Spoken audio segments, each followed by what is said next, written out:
9 কোটি নয় 18 কোটি টাকাতেও মুস্তাফিজ আইপিএল এ দল পেতে পারেন, এমনটাই মনে করছেন তাসকিন আহমেদ।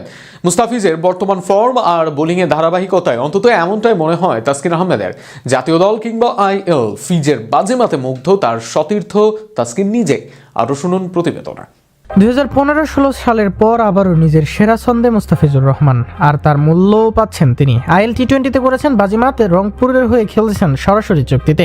আইএল টি-20তে প্রথমবার খেলতে গিয়ে 8 ম্যাচ খেলে নিয়েছেন 15 উইকেট। রান দেওয়ার বেলাতেও ছিলেন বেশ কৃপণ। ধারাভাষ্যকারদের মুখে লেগেছিল মুস্তাফিজুরের বন্দনা। টুর্নামেন্টের মাঝপথে হয় আইপিএল এর নিলাম, সেখানে 9 কোটি 20 লাখ রুপিতে কাটার মাস্টারকে দলে নিয়েছে কলকাতা নাইট রাইডার্স, বাংলাদেশের টাকায় 12 কোটি টাকারও বেশি। অনেকেই মুস্তাফিজের এমন বড় অঙ্কের অর্থপ্রাপ্তিতে বিস্ময় প্রকাশ করলেও তাসকিনের মত ভিন্ন।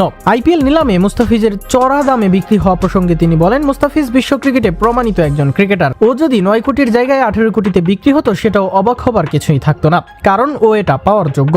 আইপিএলে অনেক ম্যাচ ভালো খেলেছে, আইএল টি-20তে তো দুর্দান্ত খেলেছে, এটা অবাক হওয়ার মতো কিছু না। আইএল টি-20তে নিজের পারফরমেন্স নিয়ে তাসকিন বলেন, ভালো খেলার কোনো শেষ নেই, তবে যা হয়েছে আলহামদুলিল্লাহ। প্রথমবারের মতো আইএল টি-20 খেললাম, আমরা 3 জন বাংলাদেশে ছিলাম।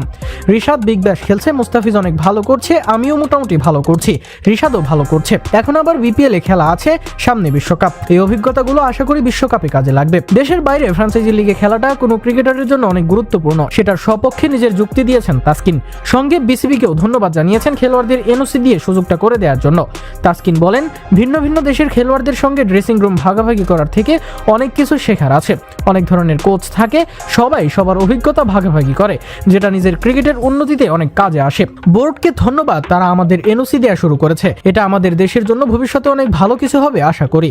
অস্ট্রেলিয়ার হোবার্ট হারিকেন্সের হয়ে বিগ ব্যাশে খেলছেন রিশাদ। 7 সমুদ্র পাড়ি দিয়ে সেখানেও নিজের প্রতিভা দেখিয়ে চলেছেন এই লেগ স্পিনার। সেই প্রসঙ্গে কথা বলতে গিয়েও উচ্ছ্বাস প্রকাশ করেন তাসকিন। তিনি বলেন, রিশাদের গুগলিটা ভালো হচ্ছে, শুরুর দিকে ওর গুগলিটা অত ভালো ছিল না। অস্ট্রেলিয়ার কন্ডিশনে ওর বল ঘুরছে, এটা খুবই ইতিবাচক একটা দিক।